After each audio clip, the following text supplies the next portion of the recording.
Kakalapati lang, wala na akong masabi. Lupit na mga ibon, talaga niyang kalapati. Siya ay nakakabilib, taong mapagkumbaba. Kilalang kilala niyo, punong ministro. Galing kami sa kabilang bahay, kumuha kami ng maraming oregano. At pagkatapos, bumili kami ng mga paso. Tapos, yung lupa na maitim, galing dun sa landscaping na bibentahan ng mga halaman. Ngayon, itatransfer na namin itong mga oregano dito sa ito, yung binili namin nato na paso. Okay? Okay, let's go. Dito na kami mag-aayos ng mga oregano. 4 na paso yan lalagyan namin. Nagpa-vulcanize na rin kami ng gulong ng Aldis, oh. Ayan, oh. Mga paso, lalagyan natin yan doon sa may kalapatihan kasi naubos na yung mga paso natin, eh. Bari-bari apo. Makikiraan po. Ayan, mga kaamigo. So, maglalagay tayo ngayon ng mga lupang itim, tapos oregano, puputol-putulin natin. Okay? Konti-konti lang, huwag masyado marami. 4 na paso yan.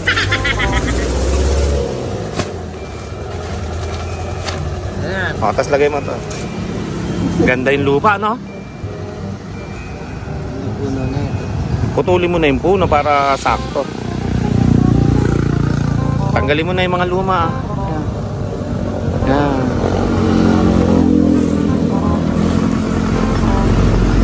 Dapat yan. Lagdagan mo pa ng lupa, yan mga kaamigo. Yung isa dito galing kay Onyok. Yan, sinira mo na yan. Galing pala kay Onyok yan mga kaamigo. Diba? Dito na kami magkakalat ni Pelong kaysa sa bahay pa. Dami oregano. Dagdagan mo pa ng lupang itim yan, Pelong. Itim naman. Lagay mo.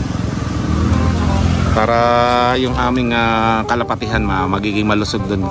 Lagyan namin ng maraming lupang itim. Ayan, dagdagan mo ng lupang itim. Siksikin mo. Ha?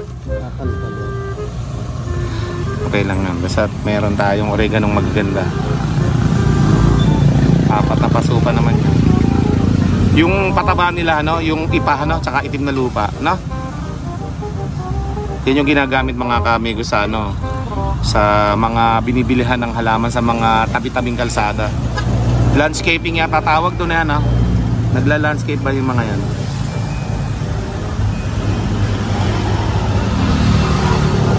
Mamaya tingnan natin to pag matapos namin to. Yun pa, malalaki pa yun nandito. Dito galing to sa bahay, lilipat natin yan. Okay, so nakapag pili na ako ng mga sanga na itatanim namin na oregano. Dalawa na lang. Ayun yung dalawa. Okay na. Kinuha namin ito doon sa kulungan ng kalapati namin. May mga balahibo pa ng kalapati, oh. Kila Onyok yata ito galing yan, ah. Yan. Diba? Ito maganda yan. So dito na kami nag-ayos mga kamigo. Kung sa bahay pa kasi namin to ayusin. Kalat lang, eh. Hindi na marunong maglinis si Pelon. Hi. Yan, ah. Tapos bumili ka, kamahal ng lupa na to mga kamigo, 100. Tapos may babawa mo ng lupa. Kamahal, 100 yan, yung sako na yan mga kamigo. Sinunog lang na ipa. Lagyan mo nito, ha. Para hindi hungkalin ng ng mga kalapate. Ayan, ha. Yung mga ganito na bali, paanohan na lang natin to sa kalapate. Papakain natin, yun, no? Yung mga sobra, pang mix natin, yan. Tapos ito pa, tanim na natin ito lahat, no?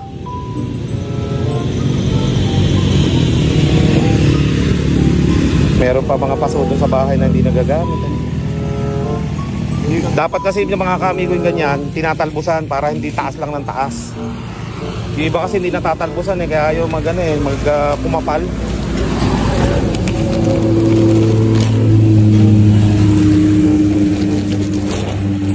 Bumili kami ng paso.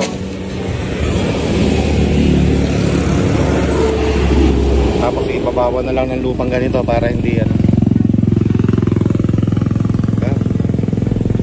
ayos, yung mga kamigo, para sa kalapati yan, Hindi na kami nagkalat doon sa bahay, dito na lang.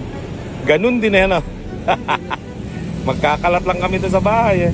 Eh dito, parang basurahan na din naman to mga kamigo. Tabi lang ng sakahan, no? Pumanahan kami rito.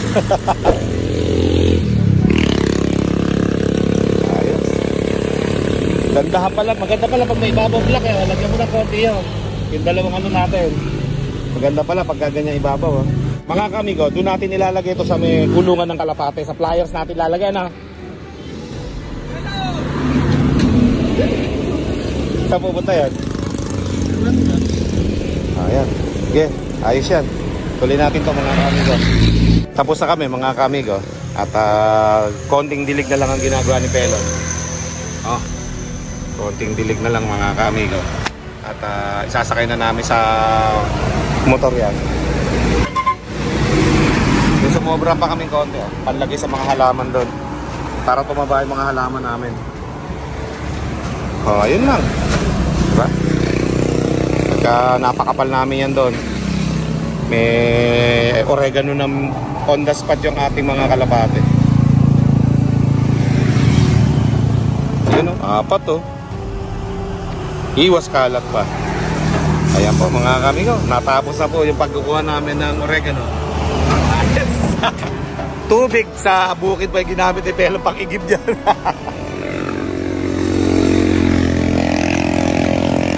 Nasa kalsada lang po kami mga kamigo. Yung driver ko, ako na lang driver. Tara. Sabay balik uli kami ng aming mga pinavulcanize na gulong. May butas kanina dyan. Okay na yan. Hindi na impis yan. Umuulan pa naman kagabi, no? Sa ilalim isa. Dito lagay niyan. Magkatapat. Hindi pwede magkadikit. Yan. Isa sa baba, isa sa taas. Kaya mga kamigo. Tapos yung ating mga dadali natin na oregano. Dito. Ayun, no? Papanik na natin yan. Okay, so nandito tayo sa taas mga ka-amigo at hinihintay na lang natin mga bata natin, ano? At ito, yung mga breeder natin, mga naglilimliman na mga ka-amigo yan. Okay, isa na lang yung walang itlog dyan, yun o. Yung basra, mga ka-amigo, wala pang itlog yan. Saka ito, yung Japan natin isa rito, dalawa pa. Ayan na yung mga oregano natin. Ilalagay natin sa taas yung mga oregano na yan para meron tayong pinapakapakain sa mga kalapate. Yung tinanim natin dun sa may kamotehan natin mga kamigo, kinakain na ng mga damo eh.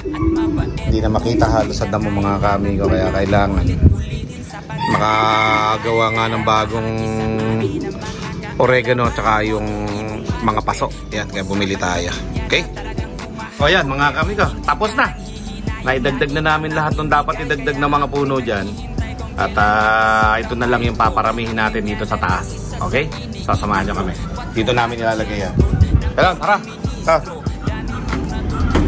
Ilagay na lang natin dito yan mga kamigo.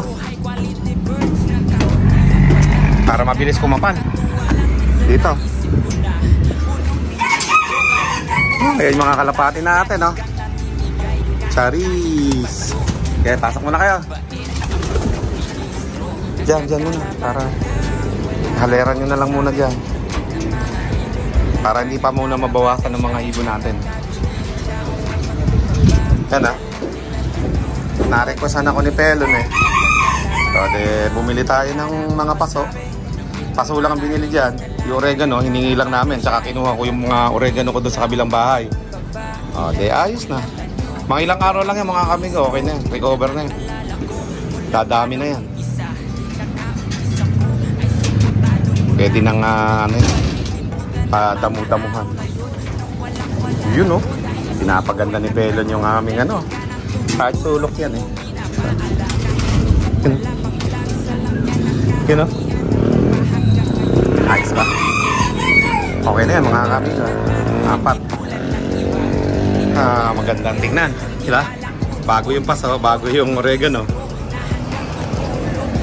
Bali, apat yan. Doon yung dalawa sa kabila doon. Okay. Dito yung dalawa. Doon, sila. Tapos sulok mo na lang doon yung isa, ano? Doon sa sulok na yan. Doon natin ilalagay isa. Yan, pag-recover niyan, mga ka-amigo, okay na yan. Ganda-gandang tingnan yan. At saka siyempre, patanggal ng lamok dito, mga ka-amigo. Nakakatanggal ng lamok yan eh. Yung repellent na factor ng ano ng oregano. Ayaw ng lamok yan, mga ganon. Yan, dulo mo na yan. Para maiwasan ng bulutong ng mga kalapati natin. Sa loob. Bubulabog eh. Ayan. Okay na. Yan ba yung binatcher natin? O, pwede na ulit pakawalan yan. Ready mo na. Tuloy na natin yan. Kahit ganyan, masanay sila sa mga makulimlim, mga kamigo. Yan. Sabi, pakawalan na namin yan. Ganun din eh. Para malaman natin. Nakabalik kaya yung isa? Blue bar na bata. Tingnan natin dito. Sunog na blue bar, sunog na blue bar, sunog na blue bar. Wala, mga kaamigo. Hindi nakauwi. Hindi nakauwi, mga kaamigo. Wala dito eh. O, siyam. Nawala tayo na isa. Siyam na lang yan. Okay, pakawalan natin. Maganda yung ating bantayan dito hanggang malamig yung panahon, mga kaamigo. Wala namang ulan eh. Manipis lang yung pondo eh. Baka mamayang hapon pa umulan yan, mga kaamigo. Kaya tara, let's go. Pagpanik ko dito, nabulabog ko yung isa. Ayan o. Lumilipad. Yung hinahanap natin di umuwi kahapon. Nandito pala sa ibabaw na ito. Sik. Yan, babalik yan dito pagka nakita niya mga kasamahan niya. So, yun mga kasamahan niya. Papakulan na natin ngayon. Kahit makulimlim yan. Nakabalik na nga kahapon eh. Ayan o. Bakit kasi yung pagka ano nila lipat agad eh. Dapat yan ma-stack muna rito eh. Saka natin papakawalan. Saka mo isaray pinto. Yan o. Pag nakita niyo mga kasamahan niya, babalik dito yan. Yung lumilipad na yan. Sige, hayaan mo lang muna sila dyan. Ay, nakawala na isa. Nakawala yung lumilipad. Ay. Ito. Ayun na, lumalayo lang siya. Pero sigurado siya yan. Ayun yung isa, lumilipad o. Umiikot-ikot dito. Nabugaw ko nga, nandito sa pala sa tuktok natin. Ayun na siya. Ayan na. Pag nakakita ng kasama yan, bababa na dito yan. Alright, at least nakabalik na siya dito sa ibabaw na ito. Babalik yan. So, pakulan na natin yung karamihan na yan. Bahala na sila. Ayan na, mga kaamigo. Siyam yan. Yung isa, lumilipad. Bahala na siya. Ayan, siya, mga kaamigo. For the second day ng ating pagpapakawala. Yan o. Si Barles talaga number 1 na umaangat eh. Sanay na to eh. Hindi na ako kakabahan yan. Ayun o. Yun. Sa may kulay pulang bahay, ano. Doon siya pumunta sa lugar na yun o. Nawala. Ayun o. Sa bukid o. Gusto niyang bumaba sa bukid. Ayun. Ayun. Nako, dumapo yata doon. Ang loko. Ibali, babalik yun. Nakauwi na nga eh. Sige, lipad-lipad lang kayo dyan. Dumapo. Ngayon, hindi na. Babalik yata uli sa bahay. Wrong timing yung lipad naman nun. Yung blue bar. Doon bumaba mga kaamigo. Yung nag-iisang pulang bubong na yan. Yan. Diyan sa lugar na yan bumaba eh. Okay, bahala siya. Ay, ayun. Ay, hindi. Si Kamote oh. Hop. Ayun, doon bumaba. Sa yero. Hop. Mga kaamigo, akala ko hindi uulan. Ayan, umambo na mga kaamigo. Naabutan na yung mga YB natin. Pero sakto na, bumalik na yung dalawa. Tsaka yung isa, yun. 6 ito. Tapos, ito yung isa. Yan. Saan na natin ito? Para pumasok sila dyan. Naabutan na ng ambon. Pero okay lang yan. Ang laban na naman ng mga yan, may ambon-ambon talaga. Para makita natin kung sinong malakas ang katawan sa siyam na yan. No. Papasok naman yan dito sa ilalim mga kami kapag talagang ayaw na lang mabasa eh. Ayan, hinihingal-hingal na yung Ito yung checkered nato na dumapo dito sa may bahay no. Yan yon. Doon dumapo yung kahapon no. Doon sa ilalim na yan. Buti hindi nahuli. Oh, ayun. Yung isa kaninang inabutan natin na nabulabog, hindi pa bumabalik mga kamigo. Dumapo na doon no. Doon sa nag-iisang kulay pulang babong na yan. Yan. Doon banda. Malapit na. Okay. At ayan, tingnan natin kung makakabalik yung isa na yon. At kung ito ay matututo na pumasok kapag lumakas ang ulan, dito na sila pupunta sa kanilang daanan papunta sa loob ng cage, no? More moments later. So ayan mga kamigo, nandito na rin lang naman yung siyam natin. Ang gagawin natin, yung mga 3M banded na kasabay nila dapat, papakawalan natin ngayon, okay? So tingnan natin kung ano yung magiging sitwasyon natin dito sa dalawang batch na ito, na isang liparan lang talaga to dapat. Ibig sabihin na late lang ito talaga ng pabatcher, pero ang kasabay nila talaga yung papakawalan ni Pelon ngayon. Ito yan, yun o. Yan, mga 3M banded natin yan mga kamigo. So yan yung ating isasama talaga rito. O yan, tingnan natin kung sasabay sila dyan. Yun o, may nahuli pang isa o. Yan, mga kabatch nila yan talaga dapat mga kamigo. So ilan lahat yung lumilipad natin na yan? Mahigit 20 yata yun taas ito. Pag bumaba dito mamaya, doon natin malalaman mga kaamigo yan kung ano magiging diskarte nila.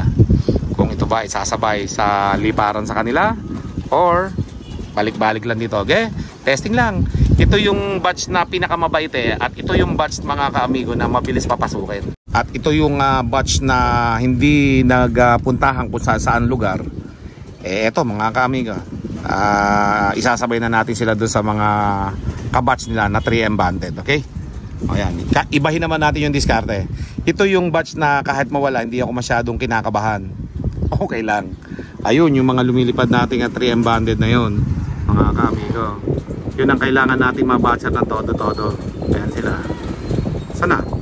May matanong sa layo ng nililipad mga kamigo. Nawala. Ayun. Nandiyan sila. Ayan o. Ayun. Layo na. Ayan na. Dito na. Ayan na. Malayo talaga mga kamigo. Ayan, pabalik na dito. So ayan mga kamigo, dahil naantay pa rin natin yung ating mga kalapate at napalayo na sila ng lipad, umiikot po mga kamigo Kanina nagsimula sila dito. Yan. Pupunta dyan sa malayo na yan, umikot. Papunta dyan mga kamigo hanggang sa dinapuan na natin ng mga kalapati natin yung viewing na yan na 360. Dito naman dumaan sa likod ng ating tower ng Agila na yan, ng Falcon. Umikot sila dyan sa mga gilid-gilid ng bukid na yan, sa mga punuan na yan. Hanggang sa nakarating sila ng papuntang Santa Rosa na yan, sa tower na yan. Lumagpas. Hanggang sa makarating sila sa kabila na to, papunta Cabanatuan at Aliaga na to mga kamigo. Sagad yan sa mga puno na yan, lagpas ng dulo ng bukid na kulay green na yan. Diyan sila nagdadaan mga kamigo hanggang sa nandito na sila nawala sa malapit na tower na to, sa may kawayan dyan, sa likod ng kawayan na to, sa malayo na yan nawala. Baka mamaya kasi dito sila tumagpos ng lipad dyan sa lugar na yan. Dito na namin hindi nasundan nakaikot na sila, mga malayo na rin naaabot ng mga 3M banded natin mga kamigo Baka mamaya tumagpos na sila dito sa mga bukiran na yan. Ang lusot nun dito sa Jollibee pa rin. Dito. Ayan, baka dito pa rin ang lusot nun mga kamigo sa may puno na to. Yung barless natin na ngayon ang lumipad Andyan sila, siyam na, mayabang yung barless na yan Ayan, nawala mga kamigo. So tingnan natin kung saan sila manggagaling. Hahanapin ko yan para makunan natin kung saan sila lalabas. Wala, nawala. Layo na nakateng mga kaamigo. Palagay ko inuubos nila yung view ng mga bukid. Ayan, may mga bukid na ganyan kulay green. May mga palayan. Nawala Ayan, tingnan natin mamaya kung saan sila manggagaling. A few minutes later. Nawala na talaga. Kala ko eto katagal namin nag-aantay dito para may pauwian na nga kaming naabangan Katagal mga kamigo, nawala. Nag-connect 2:30 na nga 2:30. Pagka wala pa yun. Nawala mga kamigo talaga, hindi na bumalik magmula doon. So, sa mga bukid na malalayo na yan, doon dumaan Naggigilid sila dyan Mababaliban. Wala. Nainip tuloy yung gusto kong pasamahan eh. Gusto ko sana pagbaba ng mga naka 3M banded natin, dito na kasama na nito para malaman natin kung sasama lumipad dito. Para nawala. Saan? Ayun. Ayun. Ayun. Oo nga, eto nga. Nakaikot na nga mga kamigo. Eto na oh. Sila yan. Saan? Okay. Lumubog sa mga kahuyan. May gaway po tingin isa sa atin yan. Nawala. May isa. Ah, may tukod pa. Isa yun oh. Ay, YB natin ito. Sa atin ba yung tumukod na yun? YB natin yan. Hindi siya. Ayun na, ayun na. Ayun na. Ah, ito na nga. Mababa, mababa. Wala. Yun, Ayun ayun, yan, ayun. sa bukid. Ito, bumaba. Ayun oh. Kitang-kita din sa may puno. Ganyang kalakas yung zoom ng iPhone natin mga ka-amigo. Ah, sana, nawala na. Dito lalabas siya sa puno na to. It's either doon o dito. Nawala. May punong ministro, Rap TV.